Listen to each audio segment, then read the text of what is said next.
মহানায়কের প্রয়াণ দিবস স্মরণ করার দিবস, আনন্দের দিবস নয়, অবহেলিত ছিল।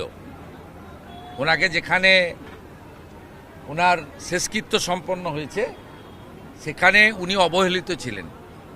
আমরা এই স্বল্প সময়ের মধ্যে একটা ফাইবারের মূর্তি ব্যবস্থা তৈরি করতে পেরেছি। ওটা কালকে সকালে উন্মোচন করে 9টার সময় আমরা তাকে শ্রদ্ধা জানাবো। শতবর্ষ পালন করব খুব বড় করে, যখন 100 বছর ওনার হবে এই বছরই, তখন খুব বড় করে পালন করব। তার জন্য সাংস্কৃতিক ডিপার্টমেন্ট সাংস্কৃতিক কর্মীদের নিয়ে কথাবার্তা বলছেন। যাদের কাজ তাদের করতে দিন, আমরা সরকার সাথে থাকব।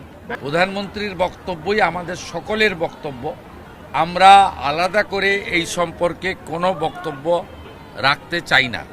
আমরা প্রধানমন্ত্রীর বক্তব্যটাই সমাজের সব স্তরে পৌঁছে দিতে চাই। ভারতবর্ষে সুমহান গণতন্ত্র আছে। কেউ যৌক্তিক আন্দোলন করলে সরকার সেটা দেখবেন, কিন্তু অন্য কারো কোনো উদ্দেশ্য থাকলে বিনা নির্বাচনে সেটা সম্ভব নয়।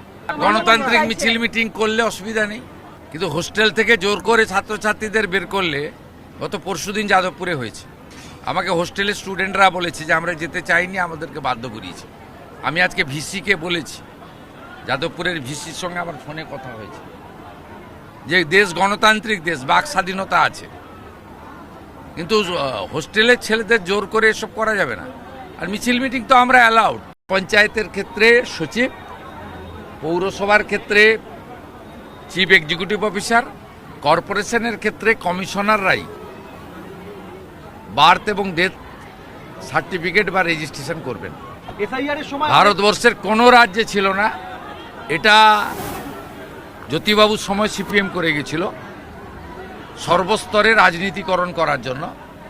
আমাদের শুধু 15 বছরের জঞ্জাল সাফ করতে হচ্ছে তা নয়, মহাশূন্যে বিচরণ করা অস্তিত্বহীন ওদেরও সমস্ত যে অপকর্ম সেগুলো পরিষ্কার করতে হচ্ছে। একই সাথে কাজ বেড়ে গেছে।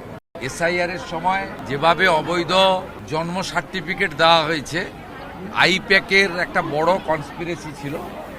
আইপ্যাকের ওই চোরাগুলোকে বসিয়ে প্রাক্তন মুখ্যমন্ত্রী এবং তার দলের নির্দেশে যেভাবে অবৈধ বার্থ সার্টিফিকেট দেওয়া হয়েছে, তাতে রাজ্যের এবং দেশের সুরক্ষার প্রশ্নচিহ্ন দেখা দিয়েছে।